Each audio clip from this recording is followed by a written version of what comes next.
Royce Caldwell stood too close, his finger at my chest. The observation about my hands and my wrenches delivered like a verdict. Those hands still know a wrench, Marine? I kept my hands at my sides. 3 tables back, a man set his glass down and watched my posture. I was not worried about what Royce could do. I was worried about what my daughter would remember. To understand how this night ends, you have to go back to where it began. 6 weeks earlier.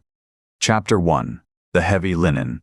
Royce Caldwell claimed the seat at the head of the linen-draped table the way a man assumes ownership of a room he has already decided to buy, shaking my hand briefly before waving over a waiter to order 3 bottles of wine without asking anyone else what they preferred to drink. He settled into the leather chair, adjusting the cuffs of a custom-fitted charcoal suit that revealed the heavy silver face of a Breitling watch every time he moved his left arm, projecting an effortless comfort in a space designed entirely around polished surfaces and expensive noise. That restaurant was a Charleston fine dining establishment featuring exposed brick, a raw bar stretching along the far wall, and a wine list that arrived in a thick leather binder, carrying an atmosphere that demanded a certain kind of deference from anyone walking through its doors. I took the seat across from him, placing my hands flat on the white tablecloth where the visual contrast was absolute and impossible to ignore. My scarred knuckles calloused from 30 years of gripping steel resting against the fine fabric the way a dropped wrench rests on a showroom floor. Royce looked at them for a fraction of a second before he raised his eyes to meet mine, offering a smile that did not extend past the corners of his mouth. "I have to say," Royce began, his voice warm and southern and loaded with a kind of velvet glove patronage that wrapped every sharp edge in courtesy, "it is a pleasure to finally sit down properly with our boat engine man. Bless your heart, Graham. I am sure the shop keeps you busy this time of year." I looked at him across the crystal glasses and the heavy silverware, measuring the exact weight of the condescension he had just placed between us without raising my voice or leaning forward to close the distance. "It's Graham," I said flatly, stating the fact the way you state the time of day. "And I fix marine engines for a living." Royce absorbed the correction without breaking his smile, his expression remaining perfectly unchanged, signaling to the rest of the table his absolute and unshakable belief in his own authority. He did not apologize, and he did not blink, simply allowing the silence to hold for 2 long seconds before turning his attention to the waiter pouring the wine. Evan made a small movement beside Paige, shifting his weight in his chair as he attempted to bridge the gap without acknowledging the insult. "Dad," Evan said, offering a smoothing tone that revealed a lifetime spent managing his father's temper. "Graham has the best marine repair shop in Beaufort, running it successfully for a decade." "Of course he has," Royce replied, lifting his glass to address the table with a tone that sounded exactly like generosity if you did not listen closely enough. "And we are thrilled to bring the families together, which is why I was just speaking with the event coordinator at the resort this morning to ensure the VIP guest list is expanded and the premium floral arrangements are secured for the ballroom. I just want to make sure Paige has the best day possible." While the table heard kindness, the phrasing carried the unmistakable weight of ownership, detailing an acquisition rather than a gift. I observed the rest of the Caldwell relatives sitting along the sides of the table, noting the genuine polite smile from an aunt who asked about the drive from Beaufort, a gesture confirming that the contempt belonged entirely to Royce as a private language he spoke over the heads of his own family. As the plates were cleared, Royce rested his forearms on the table and turned his focus directly to my daughter, speaking slowly enough to ensure everyone heard the figures. "I took care of the remaining balances this afternoon, Paige," he said, referencing the caterer and the string quartet, before adding, "Once you are a Caldwell, you will not have to think small anymore." I watched Paige absorb the comment, sitting perfectly still with her hands resting in her lap while she looked at Evan for a response, waiting for him to draw a line. Evan gave her a small, assuring nod that promised he would handle it later, a half measure that cost him nothing in the moment and left the boundary unestablished, prompting me to hold my silence because I believed quiet dignity was the correct response to a loud man. Our dinner ended precisely when Royce decided it was over, signaling the waiter to settle the check before I could even reach for my wallet, cementing the final power dynamic of the evening. He stood, buttoned his jacket, and shook my hand exactly as briefly as he had the first time. An hour later, Paige and I were driving home in my truck, the cab smelling faintly of diesel and old coffee as a stark contrast to the sterile wealth of the restaurant. The silence between us stretched for 20 miles, heavy and unresolved, broken only by the steady rhythm of the tires on the coastal highway before Paige finally spoke. "Why didn't you push back?" she asked, her voice tight as she stared out the passenger window into the dark. "When he called you our boat engine man, and when he told me I wouldn't have to think small anymore, you just sat there." I kept my hand steady on the steering wheel, watching the yellow lines unspool in the headlights before telling her that a loud man doesn't become right just because nobody interrupts him. She turned her head to look at me in the dim light of the dashboard, studying me with an intensity that demanded an honest accounting before she pointed out that sometimes nobody interrupting him is exactly why he keeps going. I did not argue with her, letting the truth of her words settle into the space between us as we rode the rest of the way in silence, pulling into the driveway long after midnight. Later that night, I lay awake in my bed, staring at the ceiling fan turning slow circles above me while listening to the quiet of the house as I turned the evening over in my mind, recognizing that Royce Caldwell was actively reading the room to test boundaries and see exactly where they would break. By choosing silence, the room was giving him permission. And I knew, with the cold certainty of a man who has spent a lifetime measuring threats, that I was giving him permission too. Chapter 2. The Rehearsal. Several days later, I watched Royce Caldwell direct the planner by the courtyard fountain, the way a foreman directs a crew he does not trust to work unsupervised. The manicured courtyard was bright and sunny, every blade of grass looking like it had been placed there by hand, while the young woman holding a clipboard listened to Royce with the fixed attention of someone who had learned that nodding was cheaper than arguing. He was standing over the long escort card table, rearranging the small tinted cards with his index finger, sliding my friends, men I had served with, and women who had watched Paige grow up, to the back tables by the kitchen entrance, replacing them with business associates and distant family friends who had never met my daughter. "That's the last of the changes," Royce said, turning to Paige and Evan with a smile that looked rehearsed, projecting the expression of a man expecting gratitude. "I just want to make sure we have enough room for the people who matter."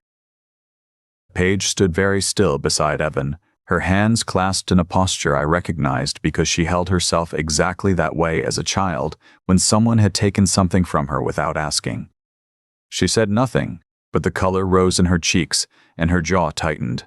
Evan put a hand on her arm, promising quietly that he would handle it before walking toward his father with shoulders squared, suggesting he was preparing for a conversation he had already lost. Watching them from a distance, I saw Evan speak in a low voice with his hands open, adopting the posture of a man asking for a favor rather than demanding a correction. Royce listened with his arms crossed, eventually nodding once and clapping Evan on the shoulder, a gesture that looked like approval but read like dismissal. Returning to Paige with a smile that did not reach his eyes, Evan announced he had saved the father-daughter dance-on, explaining that his father had agreed to keep it. Paige looked at him before asking about the seating arrangement. His smile faltered as he admitted the seating was non-negotiable because the business guests had to sit where they could see the ceremony. "So my friends are in the back," Paige said, her voice entirely flat, "and his business associates are in the front, and you call that a victory." When Evan called it the best he could do, she shook her head slowly, telling him she didn't need a war. She just needed to know when he would stand up for their marriage. He opened his mouth to respond, but nothing came out, and the silence stretched long enough that I turned away, giving them the privacy of my absence. A few minutes later, Evan joined me, offering a quiet admission that she was upset. Acknowledging his statement, I watched him run a hand over his face, confessing that he just didn't know how to make his father stop without making everything worse. I looked at him, studying the way he stood like a man waiting for permission to breathe. "Keeping a man calm isn't the same as letting him decide who you are," I said, my voice carrying only the weight of experience. "You can manage his temper without surrendering your own ground." Nodding automatically, Evan stood beside me for another minute before walking back with slow steps and his head down. The rehearsal dinner that evening occupied a private room at the resort, a long rectangular space with dark wood paneling and heavy chandeliers casting amber light over the Caldwell guests. The room hummed with the easy rhythm of people who have known each other for years, exchanging stories and drinking expensive wine while the waitstaff moved silently around the perimeter. I sat by the middle of the table, directly across from Paige, with Evan seated at the head beside his father. Commanding the room effortlessly, Royce told his origin story detailing the manual labor he had done as a young man, the first investment he had made, and the boxing gym where he had learned to keep his hands useful. "I still train," he said, holding up his hands with his palms open for everyone to see. "I keep my hands useful." Laughter rippled through the table, the specific kind of laughter you produce when a powerful man tells a story about himself, and Royce settled back with the satisfaction of a man reminding everyone who he is. Across the table, a polite woman I did not recognize turned and asked about my time in the service. I took a sip of water, letting the question settle entirely before I responded. "Long enough to know most fights begin before anybody throws a punch," I said flatly, delivering the words the way you say something that has become a habit rather than a revelation. While the woman nodded, I felt eyes on me from farther down the table where an older man with a close-cropped haircut sat among the Caldwell guests, watching me with a stillness that did not match the casual atmosphere. Someone had introduced him earlier as Dean Holloway, a contractor who had done security consulting for one of Royce's development firms, and I had not thought much about it until now. Holding his glass the way you hold something you are not planning to set down, he watched me the way you watch a man whose story you are still reading. Someone casually referred to me as a retired sergeant major, causing the man at the far end to shift in his seat as his attention sharpened. He asked no questions and did not lean forward, honoring the unspoken rule that you do not pry if a veteran does not volunteer the information, simply observing my posture, my hands, and the way I held myself. Our dinner wound down slowly, and I was beginning to think the evening would end without further incident when Royce stood up and clinked his glass with a spoon. The room quieted immediately as he smiled the exact same smile he had worn at the restaurant. The smile of a man who believes every room belongs to him. "I wanted to announce," he said, his voice projecting to every corner, "that I will be adding a surprise toast at the reception tomorrow. From the family that made this possible." He let the words hang in the air, allowing the applause to start, and I looked directly at Evan, waiting for him to object and draw the line that had not yet been drawn. Evan said nothing at all, remaining silent the way a man holds a door he is afraid to close. Evan simply sat there, refusing to meet his wife's eyes or mine. He offered no protest, no gentle correction, and no boundary of any kind. I sat quietly in my chair, listening to the applause echo off the dark wood paneling, and I knew, with the cold certainty of a man who has seen this exact pattern before, that the reception tomorrow night was going to be an unmitigated disaster. And Evan's silence was the permission slip that guaranteed it. Chapter 3: The Broken Radio. The ceremony was beautiful in a way I had not expected to feel so deeply. Paige walked down the aisle on her own terms, her dress catching the light from the tall windows, and I watched her with the kind of attention you give to something you have spent 18 years building finally standing on its own. She had chosen a small church with wooden pews and no stained glass, the kind of place where the sun came through plain windows and fell across the floor in honest rectangles, and it suited her in a way the resort never could have. I thought about the years I had raised her alone, the sister who had helped me through the early ones, the stateside billets I had chosen so I could stay close, and the marine engine shop I had opened when I retired so she would have a father who came home every night instead of a man who shipped out every 6 months. She had never complained about any of it, not once. And standing there watching her make a promise to a man she loved, I allowed myself one moment of pure fatherly pride before the reception began. After the ceremony, the guests moved to the outdoor cocktail area while the photographer took Paige and Evan for their portraits. The patio was set with marble-topped tables and hurricane lanterns, and the late afternoon sun cast long warm shadows across the stone. Waiters circulated with champagne and small plates, and the guests milled about in the easy way people do when they are still carrying the warmth of a ceremony, and the evening has not yet asked anything difficult of them. I stood with a few of my friends near the edge of the patio, talking quietly and watching the light change across the harbor. Dean Holloway sat at a table nearby, watching me with that same stillness from the rehearsal dinner. He was reading my posture, the way my hands rested without fidgeting, the centered balance that comes from years of training and never leaves. He asked no questions and made no move to approach, but I could feel his attention the way you feel a draft from a window you thought was closed. When the cocktail hour ended, the guests filed into the main ballroom for dinner and the speeches. Crystal chandeliers hung from a ceiling that seemed higher than it needed to be, and the tables were arranged in precise rows with centerpieces that must have cost more than my first truck. I sat at the head table with Paige and Evan, and when the time came, I stood up and took the microphone. I told them about the broken radio. Paige, at 7 years old, sitting on the floor of the shop with a transistor radio she had found at a garage sale, refusing to throw it away even though she could not make it work. She had taken it apart piece by piece, laid every component out on a rag, and studied each one the way a person studies a map of a place she has never been. She never did fix that radio, but she learned something about how things fit together, and she carried that lesson into everything she did. You don't marry someone because they fit perfectly into the life you already built, I said, looking at Paige and Evan. You build something neither of you could have made alone. The room responded with the kind of warmth that cannot be faked. People nodded, a few women wiped their eyes, and Paige smiled at me in a way that made the whole evening worth whatever was coming next. Then Royce took the microphone. He began with a slideshow of photographs showing Evan growing up, and for the first few minutes, his voice carried a genuine kindness that almost made me believe he might let the evening pass without incident. He talked about teaching Evan to fish, about the summer he had spent building a treehouse, and about the pride he felt watching his son become a man. Then the tone shifted. He began listing the Caldwell contributions, the resort where the reception was being held, the condo where the couple would live, the business connections that would ensure Evan's future. The future Paige is marrying into, he said, letting the words hang in the air like a receipt he was handing over for payment. Paige looked at Evan. The look was not angry, it was waiting.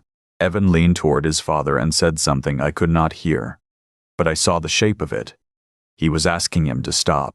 Royce smiled and handed the microphone to the MC, but the smile did not reach his eyes, and I watched him return to his seat and signal a waiter for a fresh glass of whiskey, with a gesture that carried more demand than request. After dinner, the reception loosened as the dancing began, and I excused myself from the head table and walked back out onto the patio where the air was cooler and the sky had turned from blue to purple.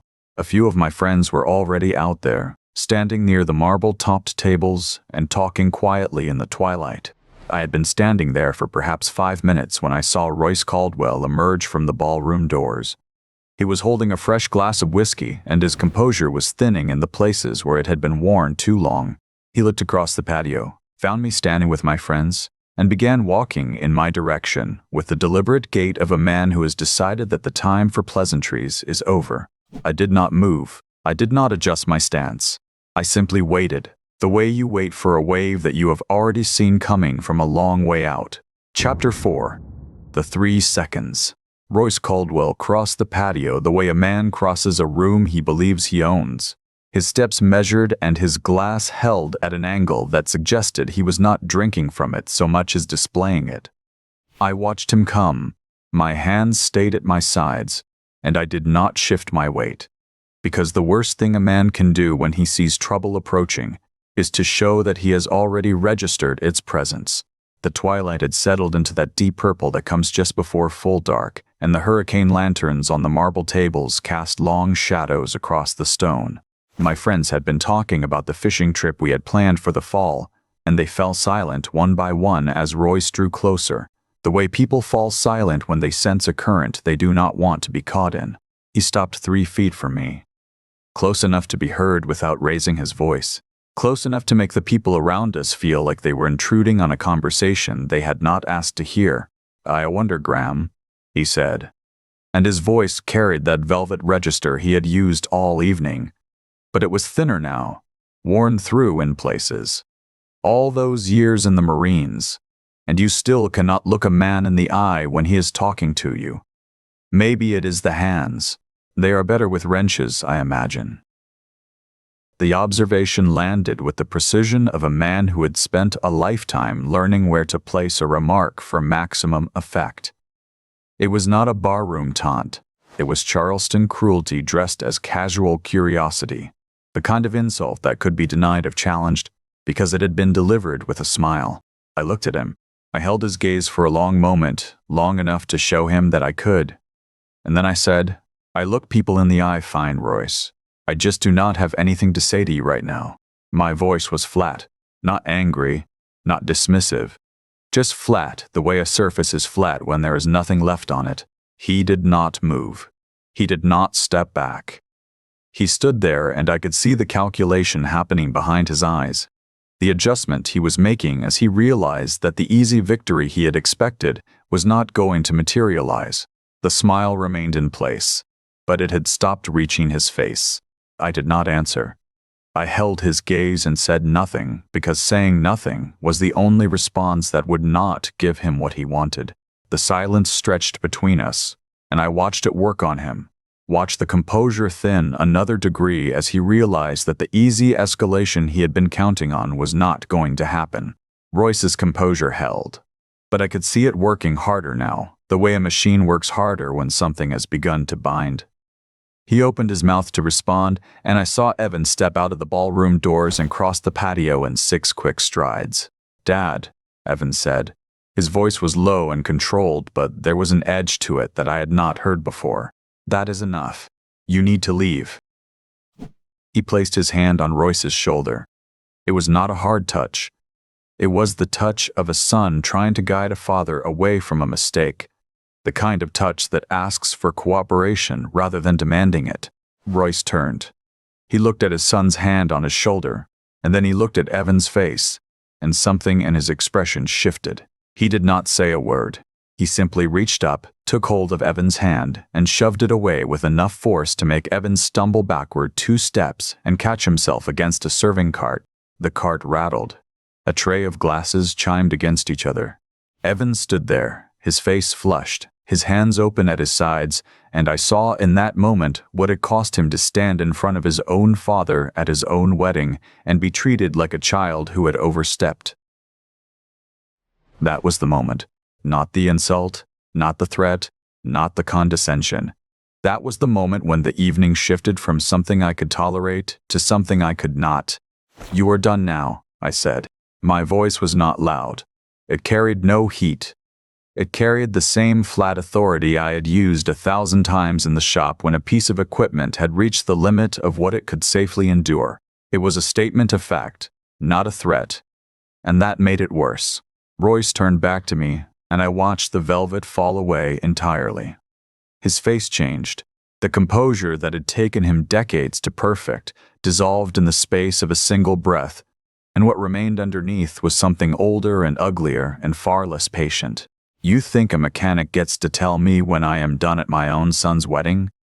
His voice had risen.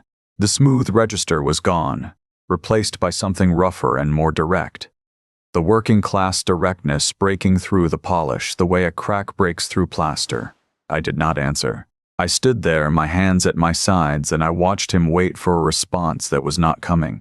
He looked around the patio, expecting someone to step forward and back him up, expecting the room to fall into line the way it always had.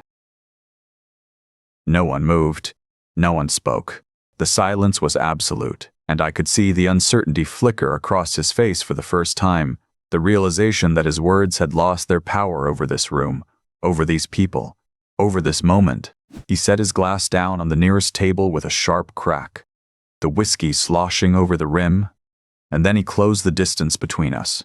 He stepped into my space, close enough that I could smell the whiskey on his breath and the cologne on his collar, and he raised his finger and pressed it against my chest. I bought this wedding, he said, and his voice had dropped into something quieter and more menacing.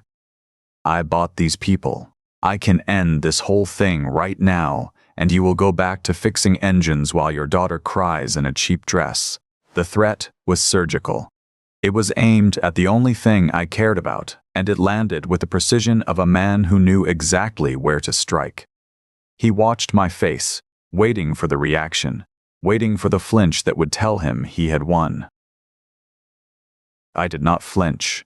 From the corner of my eye, I saw Paige moving quickly toward the ballroom entrance, her voice low and steady as she spoke to a resort staff member standing near the doors. "Get security out here, now." She did not scream. She did not hesitate.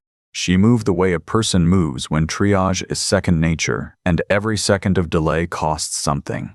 Royce drew his right hand back and threw a hook, fast, with the shoulder rotation and muscle memory of a man who had spent decades training in a boxing gym. It was not a clumsy drunk swing. It was a real punch thrown in genuine rage by a man who still knew how to throw one. I read the shoulder rotation before the fist arrived. I caught his wrist at the extension point with my right hand and his elbow with my left, turning my body and dropping my weight in a motion that had been drilled into me so many times that it no longer required thought. It took 3 seconds. His arm folded. His body followed the arm. With my free hand, I swept the glasses off the nearest marble table, sending them shattering across the stone floor. And in the same motion, I brought him down across the cleared surface with a control that was absolute and terrifying in its efficiency. The hurricane lantern tipped and went dark.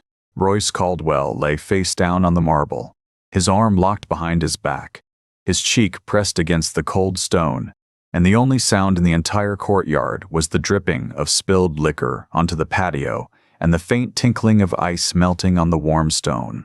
I held him there. I did not tighten the lock. I did not apply more pressure than was necessary to keep him still.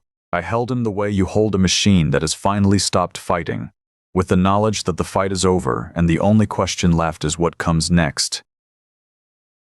The silence stretched, and then, from 3 tables away, I heard the sound of a chair being pushed back against the stone floor. Dean Holloway stood up. He was looking at me with an expression I had seen before on the faces of men who had just recognized something they had not expected to find. He knew what he had seen. He knew exactly what it took to execute that technique with that level of control. And he knew exactly who had taught it to me. The silence continued. The ice continued to melt. And I stood there, holding Royce Caldwell pinned to the table at his own son's wedding, waiting for the world to decide what happened next. Chapter 5. The Leash. "He attacked me," Royce announced, addressing the shocked crowd while brushing broken glass from his sleeves. "You all saw it. The man assaulted me completely unprovoked." The lie collapsed on contact with reality. Standing near the patio stairs, Dean Holloway spoke with quiet, unassailable authority, detailing exactly what he had watched unfold. "I saw you shove your son," Dean said, his voice carrying the calm weight of a man accustomed to stating objective facts. "And I saw you throw a closed hook at this man's jaw." Additional guests immediately nodded their agreement, murmuring their corroboration to the resort security guards who had arrived during the hold and were now standing at the perimeter of the courtyard with their radios squawking. A woman in a blue dress confirmed that Royce had shoved Evan first, and the lead security officer who had observed the final seconds of the restraint and the voluntary release noted his own account into his radio. 3 independent witnesses and 1 arriving officer, all telling the same story. Royce's version could not survive it. Royce stopped brushing his sleeves and stood fully upright. I watched his composure return, clicking back into place with the terrifying speed of a complex machine resetting itself after a malfunction. The velvet tone was gone entirely now, replaced by something cold, controlled, and distinctly surgical. Looking past me, past the security guards, and past the shattered glass scattered across the marble, Royce fixed his gaze on his son with absolute calm. "I'll have Marcus call you Monday morning about the condo," he told Evan quietly, letting the financial threat hang in the humid evening air. "He'll also be finalizing the paperwork regarding your Harborview position. I think you know exactly what that means." The threat landed. I could see it in Evan's shoulders, in the way his posture shifted, in the way his eyes dropped to the ground for a fraction of a second before he looked back up. He opened his mouth, and I heard his voice crack as he started to say, "Dad, wait, can we talk about this tomorrow?" Paige was standing 6 feet behind Evan, exactly where she had been when she returned from sending for security. She did not speak. She did not issue an ultimatum. She merely looked at him using the same clinical, unyielding expression she used when watching a patient's family member prepare to make a disastrous medical decision in the emergency room. In that single piercing look, Evan seemed to see every half-measure he had ever made, every boundary he had failed to draw, and every compromise that had led them directly to the shattered courtyard. He stopped himself, swallowed hard, and spoke his answer to the space between them. "No," Evan said, his voice quieter, sadder, and significantly more expensive than it had been a moment before. "You don't get to turn every gift into a leash." Royce did not respond. Without waiting for anything further, he turned and walked out under his own power, proving that a man like him would always rather leave on his feet than be escorted by hired help. The security team followed closely behind him, their hands hovering near their belts, but they did not touch him. He did not look back, ascending the stone steps with the measured pace of a man who still believed he owned the building. The line had landed in Royce's absence, spoken not as a direct confrontation, but as a major decision made too late to be heard by the man it was about. The resort manager, a nervous man sweating profusely through a crisp navy suit, immediately approached Evan and me, insisting on filing a formal incident report because corporate liability demanded it. He threatened to call the Charleston Police Department if we did not cooperate fully with his documentation. "Nobody's pressing charges here," I told the manager quietly, keeping my voice low and steady to counter his rising panic. "His son asked him to leave, and he is currently leaving. There is absolutely no need for police." Stepping up beside me, Evan backed my statement entirely, officially declining to press charges against his father. The manager reluctantly agreed not to call the police, provided we fill out the necessary paperwork on the spot. This unglamorous negotiation cost us 10 agonizing minutes, involving clipboards and hastily scribbled signatures, and it stripped away any remaining illusion that the evening could be salvaged as a simple celebration. While I stood at the manager's clipboard signing the incident forms, Dean Holloway approached Evan where he stood alone near the fountain, still processing what had just happened. "Men like your father think the dangerous one is the man who wants the fight," Dean told him softly, his words carrying the unmistakable cadence of shared military experience. "It usually isn't. The dangerous one is the man who knows exactly how far he can go and chooses not to." Dean proceeded to explain precisely what the physical technique had revealed. He told Evan that the compliance hold I had used, the wrist-lock takedown, was an instructor-grade maneuver, proving that those working hands belonged to a man who had spent years training other Marines how to neutralize threats and end confrontations without ever crossing the line into unnecessary violence. Hearing this, Evan experienced a sudden, cascading realization. He mentally reread every earlier beat of our relationship. He realized that my silence over the past few days was not weakness. It was the same disciplined restraint I had utilized for decades. My refusal to engage his father's constant provocations was not timidity. It was a professional, calculated assessment that the situation had not yet crossed the physical line. When it finally did, when Royce had thrown a trained hook at my jaw, I had intercepted it with exactly enough force to neutralize the threat, and then I had stopped. 15 minutes later, we regrouped in the bridal suite, seeking a private space stripped of the wedding's pageantry. The room was deathly quiet, the only sound coming from the distant hum of the air conditioning unit. Pacing the carpeted floor, my daughter was furious and completely controlled. It was the specific, terrifying demeanor an emergency department nurse adopts when a critical situation is finally handled and her surging adrenaline suddenly has nowhere to go. Her anger at both of us was clinical, precise, and completely devoid of tears. "You both let this happen," she said, pointing a finger directly at me first. "You let this happen because you think your silence is a form of love." Turning her intense gaze on Evan, her voice dropped an octave. And you let this happen because you genuinely think managing him is the same thing as standing up to him. I accepted her criticism without a word of defense, feeling the sharp sting of absolute truth in her assessment as I lowered my head, staring at the woven pattern on the carpet. I spent a very long time learning how not to escalate a fight. I admitted quietly, the words feeling heavy in my mouth. Maybe I just got too good at pretending one hadn't started yet. Nodding slowly, Evan took full accountability for his own failures without offering any excuses. He admitted that he had known his father was aggressively controlling the wedding for weeks, yet he had kept stalling, hoping the problem would miraculously resolve itself without a confrontation.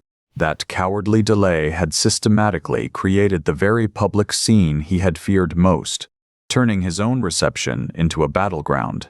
Stopping her pacing, she walked over to Evan, looking directly into his eyes. "When this happens again," she asked, her voice steady and demanding an honest answer, "whose family are you protecting?"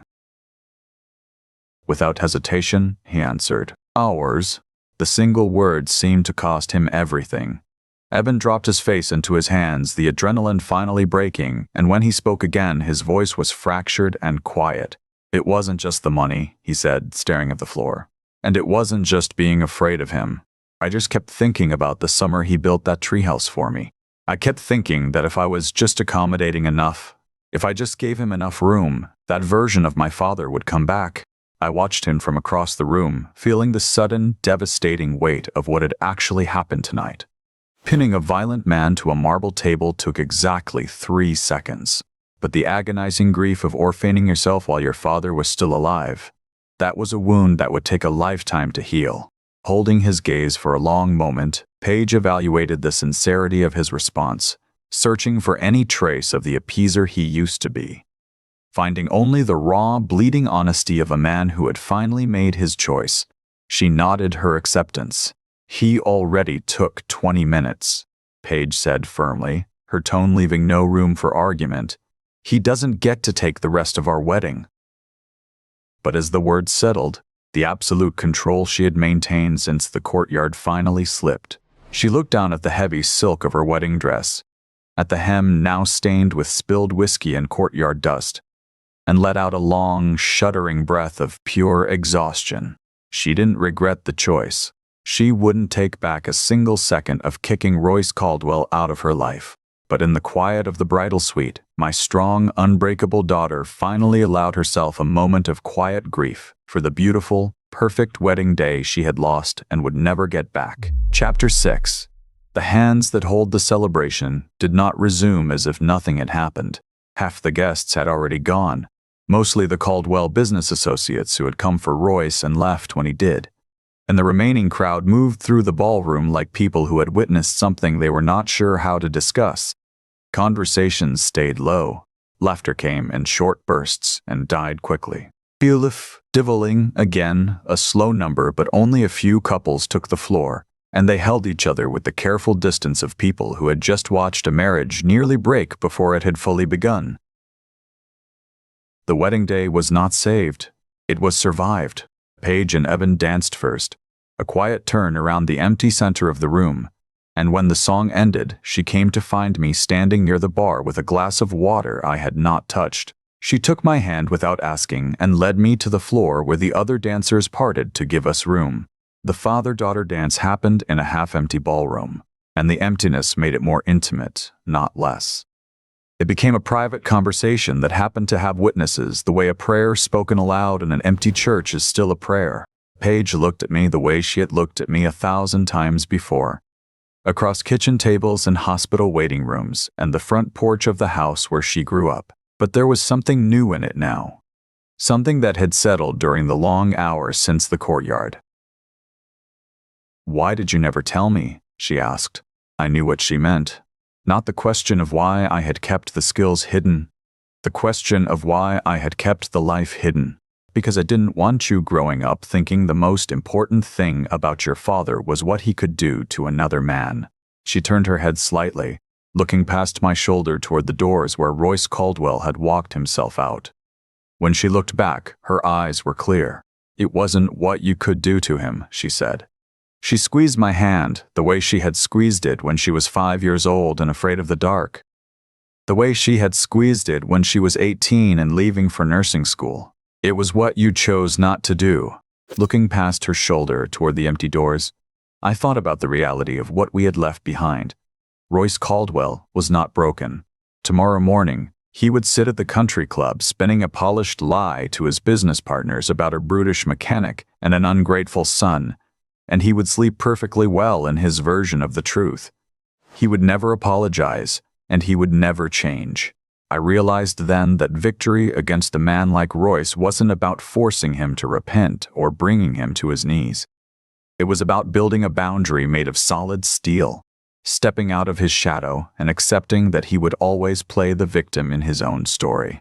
I had spent years thinking restraint meant staying quiet to avoid the fight. But true restraint was knowing you could destroy a man and choosing instead to simply walk away and let him have his empty kingdom. Paige was still holding my hand when the song ended. Months passed. The seasons turned. The paperwork from the wedding ran its course, and Evan filed the name change petition at the county clerk's office on a Tuesday morning. 3 forms in 20 minutes at a counter. No caterers, no photographers, and no one named Caldwell. He became Evan Mercer without ceremony, because the ceremony had already happened in a small church with honest light. The first months were not easy. Royce followed through on every threat, and the condo lease ended 30 days after the wedding. Evan worked double shifts at a shipping logistics firm while they rented a 1-bedroom apartment on the north side of town, and Paige picked up extra rotations at the hospital to cover the gap. They did not talk about it as suffering. They talked about it as the cost of a decision they had made together, and the cost was real, and they paid it without complaint. I was in the repair shop on a late morning when the bell above the door rang and Evan walked in. There was a lightness to him. The way a person looks when they have set down a weight they did not realize they had been carrying. He asked if I needed help with the engine I had been rebuilding, not because he owed me anything, not because he was trying to prove something, because he wanted to learn how to build something with his hands, and he wanted to learn it from someone who had never used his hands to control another person. I watched him roll up his sleeves and I thought about the difference between a machine and a family. Machines were simple. They followed the laws of physics. If something was broken, you found the point of failure, applied the correct physical force, and swapped the part. In the courtyard, I had treated Royce Caldwell exactly like a machine, finding the pressure point and applying precise physical force to neutralize him. But a family wasn't an engine block. My wrist lock had only stopped the bleeding. It hadn't healed my daughter's marriage. Silence and physical force could end a fight in 3 seconds, but they could not build a life. Only patience, understanding, and the willingness to stand side by side with grease on your hands could do that. I handed him a wrench. Paige came by at noon with sandwiches wrapped in wax paper and 3 bottles of cold water. She set them on the workbench and stood back, watching the 2 of us bent over the engine block, and she smiled the way she had smiled at her wedding. Only this time there was nothing broken in it. On the wall of the shop, among the calendars and the wiring diagrams, there were a few family photographs, and one small framed picture of a younger man in a Marine uniform standing with his hands behind his back, his expression patient, the way a man looks when he has learned that most things are not worth fighting about, and that the few things that are worth fighting about are worth protecting. With everything you have, there was no secret room full of medals, no grand announcement. I fixed marine engines for a living, and that had never been anything lesser than the world Royce Caldwell had tried to sell his son. I tightened the last bolt on the intake manifold and stood back. My hands held the wrench the same way they had held a cloth napkin at that first dinner, the same way they had intercepted a trained hook in the courtyard, the same way they had squeezed my daughter's hand during the dance. The same hands, the same grip, the same choice. I set the wrench down on the bench and picked up a sandwich.